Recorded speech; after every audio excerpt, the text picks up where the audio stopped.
بسم اللہ الرحمن الرحیم۔ عزیز طلباء و طالبات، جناب ورچوئل کلاسز میں خوش آمدید۔ آج ہم اردو کی درسی کتاب کے سبق نمبر 2 اسلام میں گداگری کی مذمت پڑھیں گے اور اس میں اس کے مشکل الفاظ کے معنی بھی لکھیں گے اور اس کی وضاحت بھی کریں گے۔ تو شروع کرتے ہیں۔ پہلا پیراگراف، اسلام میں گداگری کی مذمت۔ بھیک مانگنے کی جس قدر مذمت اسلام میں کی گئی ہے، شاید ہی کسی مذہب میں اس کی اس قدر برائی کی گئی ہو۔ سوال کے انسداد کو رسول خدا صلی اللہ علیہ وآلہ وسلم اس قدر ضروری سمجھتے تھے جس طرح آپ صلی اللہ علیہ وآلہ وسلم توحید اور نماز پنجگانہ کی تعلیم کو اہمیت دیتے تھے۔ چنانچہ عبد الرحمن بن عوف بن مالک فرماتے ہیں کہ جن لوگوں نے بیعت کی، بعض کو میں نے دیکھا کہ اگر کسی کے ہاتھ سے سواری کی حالت میں گھوڑا بھی گر جاتا تو وہ اس خیال سے کہ کہیں یہ بھی سوال میں داخل نہ ہو، کسی راہ چلتے سے اپنا گھوڑا نہ مانگتا تھا۔ اب اس پیراگراف کے مشکل الفاظ کے معنی لکھ لیتے ہیں تاکہ وضاحت کرنے میں آسانی ہو، آپ کو بھی سمجھنے میں اور مجھے بھی وضاحت کرنے میں۔ تو سب سے پہلے یہاں پر گداگری یعنی بھیک مانگنا۔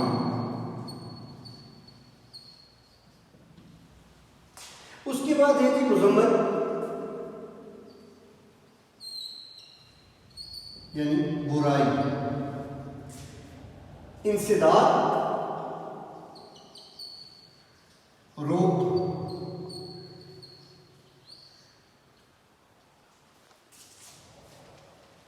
بیعت کرنا،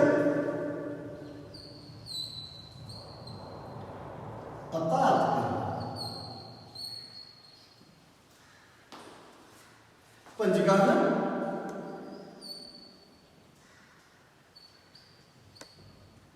5 وقت،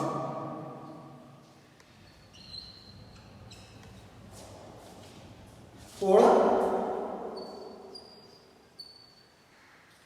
چابک، لاٹھی۔ یہ کچھ مشکل الفاظ تھے، تو اب اس کی ذرا وضاحت کر لیتے ہیں۔ مصنف لکھتے ہیں کہ جس قدر مذمت کو برا سمجھا جاتا ہے اسلامی ممالک میں یا اسلام میں، دنیا کے کسی مذاہب میں اس کی اتنی مذمت نہیں کی گئی۔ رسول خدا صلی اللہ علیہ وآلہ وسلم نے سوال کرنے کے انسداد کو بہت ضروری کہا اور ضروری سمجھا۔ یہی وجہ ہے کہ نبی کریم صلی اللہ علیہ وآلہ وسلم سوال کے انسداد کو اتنا ضروری سمجھتے تھے جیسے 5 وقت کی نماز یا توحید، یعنی توحید میں بھی ہم کسی کے برابر یا کسی کو شریک نہیں کر سکتے، وحدہ لا شریک ہوتا ہے، اور اسی طرح 5 وقت کی نماز پنجگانہ۔ تو نبی کریم صلی اللہ علیہ وآلہ وسلم نے سوال کرنے والے کو بہت برا سمجھا اور سوال کرنے سے منع فرمایا۔ عبد الرحمن بن عوف رضی اللہ تعالیٰ عنہ فرماتے ہیں کہ جن لوگوں نے نبی کریم صلی اللہ علیہ وآلہ وسلم کی بیعت کر لی تھی، اطاعت کی تھی، تو وہ اگر گھوڑے پر سوار ہو کر کہیں جا رہے تھے قافلے کے ساتھ، تو ان کے ہاتھ میں جو چابک ہوتی تھی وہ اگر گھوڑے سے گر بھی جاتی تو وہ خود گھوڑے سے اتر کر اس کو اٹھاتے، وہ اس لیے اٹھاتے تھے کہ کہیں یہ بھی سوال کے زمرے میں نہ آ جائے، اور اگر یہ سوال کے زمرے میں آتا ہے تو کل دن قیامت کے اس کا بھی جواب دینا ہوگا اور یہ بھی گناہ کا مرتکب ٹھہرائے گا۔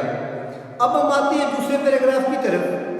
بے شمار روایتوں سے معلوم ہوتا ہے کہ حضرت صلی اللہ علیہ وآلہ وسلم سائل سے نہایت نفرت کرتے تھے، اور جو شخص بغیر اضطراری حالت کے سوال کے ذریعے سے کچھ وصول کرتا تھا اس کو اس کے حق میں حرام سمجھتے تھے۔ جو شخص ایک وقت کی بھی خوراک موجود ہونے پر سوال کرے، اس کی نسبت فرماتے کہ وہ اپنے لیے کثرت آتش دوزخ طلب کرتا ہے۔ حضرت صلی اللہ علیہ وآلہ وسلم نے فرمایا، ہم میں سے جو شخص اپنی اپنی رسی لے کر پہاڑ پر جائے اور وہاں سے لکڑیوں کا گٹھا باندھ کر اپنی پشت پر لائے اور اس کو فروخت کرے تاکہ اللہ تعالیٰ اس کی حاجت رفع کر دے، یہ اس کے حق میں بہتر ہے۔ یہ نسبتاً اس کے کہ وہ لوگوں سے بھیک مانگے پھر وہ اس کو کچھ دے یا دھتکار دے۔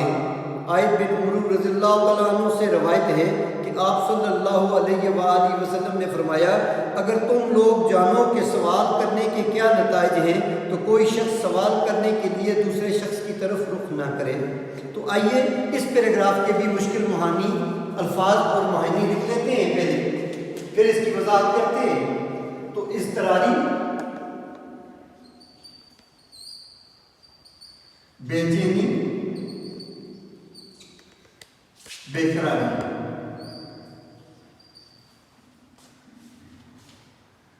آتش دوزخ،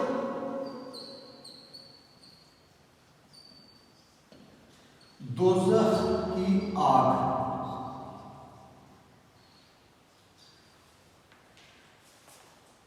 پشت، پیٹھ اور دھتکارنا، جھڑکنا۔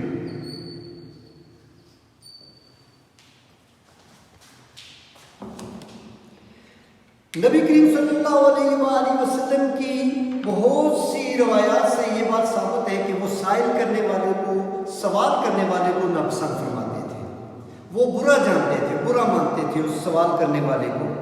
اور جو شخص بے چینی اور بے قراری کی حالت میں یا اس کے پاس سب کچھ ہونے کے باوجود اگر وہ سوال کرتا تو نبی کریم صلی اللہ علیہ وسلم فرماتے ہیں یہ اس کے حق میں حرام ہے۔ تو حضرت عائد بن عمرو رضی اللہ تعالیٰ عنہ سے روایت ہے کہ نبی کریم صلی اللہ علیہ وسلم نے فرمایا کہ اگر تم یہ جان لو کہ سوال کرنے کا نتیجہ کیا ہے یا اس کا رزلٹ کیا نکلتا ہے تو آپ سوال کرنا چھوڑ دو۔ جس طرح اگر ہم نماز تو پڑھتے ہیں، اس کا ثواب تو ہے، لیکن اگر اس کے فوائد ظاہری طور پر اگر ہمیں نظر آئیں یا ظاہری طور پر ظاہر ہو جائیں، ہمارے اوپر وہ ان کا انکشاف ہو جائے، ظاہر ہو جائے، تو یقین جانیں کوئی بھی شخص جائے نماز سے نیچے نہ اترے۔ اسی طرح سوال کرنے والے کا جو نتیجہ نکلے گا دن قیامت کے، وہ اس کے حق میں بہتر نہیں ہوگا۔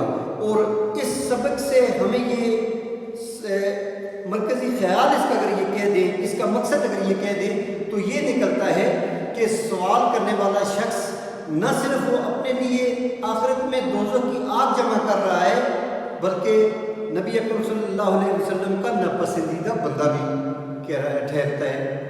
تو بہتر یہی ہے کہ سوال کرنے سے اجتناب کیا جائے اور جہاں تک ہو سکے تو بڑے احسن طریقے سے اس شخص کو سمجھایا جائے۔ نبی کریم صلی اللہ علیہ وسلم نے ایک جگہ فرمایا، ایک محفل میں صحابہ کرام بیٹھے ہوئے تھے اور فرمایا کہ اگر آپ میں سے کچھ لوگ جائیں پہاڑی پر اور ایک کلہاڑی لیں اور لکڑیاں کاٹ کر ایک گٹھا باندھ کر اپنی پشت پر ڈال کر وہ اگر آپ لائیں اور بازار لے کے جائیں اور اس کو فروخت کریں اور اس کے عوض جو آپ کو پیسے ملیں اس کی آپ گھر کے لیے ضروریات جو بھی آپ کی ضرورت ہے وہ لے کے جائیں، اس سے بہتر ہے بنسبت اس کے کہ آپ کے پاس سب کچھ موجود ہو لیکن اس کے باوجود اگر آپ سوال کرتے ہیں تو وہ نہ صرف آپ کے لیے حرام ہے بلکہ گناہ کے مرتکب ٹھہرتے ہیں۔ تو آج کا یہ 2 پیراگراف ہمارے تھے، تو آج کا لیکچر ہمارا مکمل ہوا۔ انشاءاللہ اگلے لیکچر میں جو باقی ماندہ سبق ہے انشاءاللہ اس کی بھی وضاحت کریں گے، اسی طرح معانی بھی لکھیں گے اور تشریح بھی کریں گے اس کی۔ تو تب تک اپنے لیکچرر صغیر احمد کو اجازت دیجیے گا، اپنا بہت خیال رکھیے گا۔ اللہ حافظ۔